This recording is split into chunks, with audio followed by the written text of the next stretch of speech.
আসসালামু আলাইকুম। বাংলাদেশে বেকার যারা আছেন, যারা কর্মহীন আছেন, যাদের এখনও কর্মসংস্থান হয় নাই, তাদের জন্য আসলে বিশাল একটা সুখবর। না, এই সুখবরটা আমি দিচ্ছি না। বর্তমান বাংলাদেশে যে লোকটাকে টিভি, ফেসবুক, ইউটিউব খুলে আসলে বেশি দেখা যায়, যে লোকটার কথা আমাদের কর্ণকুহরে বেশি প্রবেশ করে, যে লোকটার মুখ আমরা প্রায় প্রতিনিয়ত সবসময় দেখি, তিনি হচ্ছেন আমাদের সরকারের বর্তমান সরকারের প্রেস সচিব শফিকুল ইসলাম।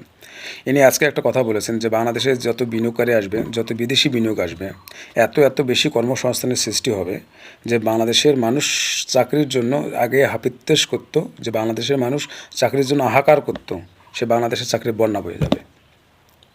এখন এই কথাটা কতটুকু ঘটবে, কতটুকু ফলবর্তী হবে, সেটা আমরা একটু পরে আলোচনা করি। আগে এই লোকটাকে নিয়ে একটু আলোচনা করি।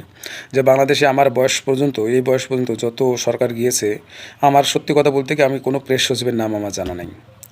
কোন সরকারের আমলে কোন প্রেস সচিব ছিল আসলে বিন্দুমাত্র আমি কারো নাম জানি না। কিন্তু এই সরকারের আমলে এই যে প্রেস সচিব সাহেব যেন শফিকুল ইসলাম, ইনি এত বেশি মিডিয়ায় উপস্থিত, এনার এত বেশি কথা বলেন।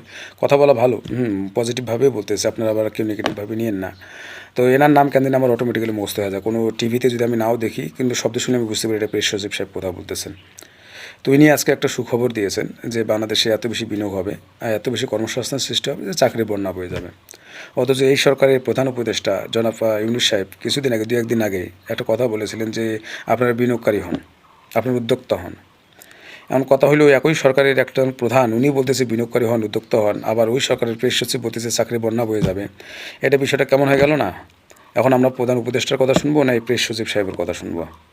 যেখানে উদ্যোক্তা হলে লাভ লসের হিসাব আছে, উনি বলতেছে উদ্যোক্তা হন।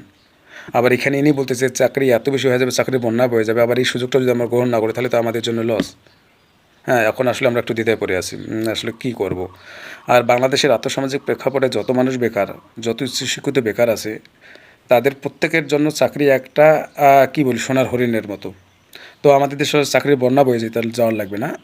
যদি আপনারা একটু দয়া করেন, যারা মাস্টার্স পাস আছে, যারা ডিগ্রি পাস আছে, যারা গ্রাজুয়েট অথবা পোস্ট গ্রাজুয়েট ধারী আছে, তাদের জন্য ন্যূনতম মজুরি দিয়ে একটু যদি কর্মসংস্থানের ব্যবস্থা করেন না, মাশাআল্লাহ আমরা এতেই খুশি।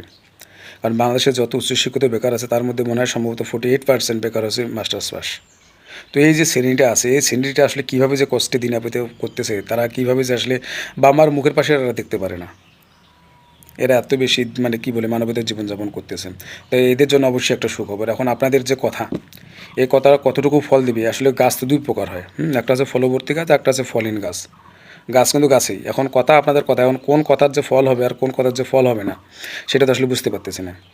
তো খুব ভালো হয় আপনার কথা যেন আসলে খুব অতীতেই, খুব নিকট ভবিষ্যতে যেন আপনার কথাটা ফলবর্তী হয়।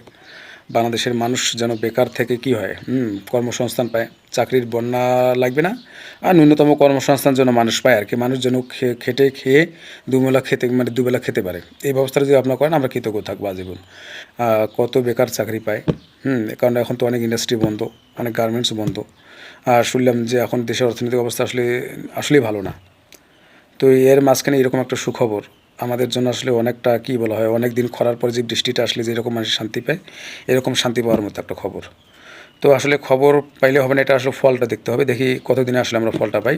ততদিন পর্যন্ত সকলে ভালো থাকুন, সুস্থ থাকুন।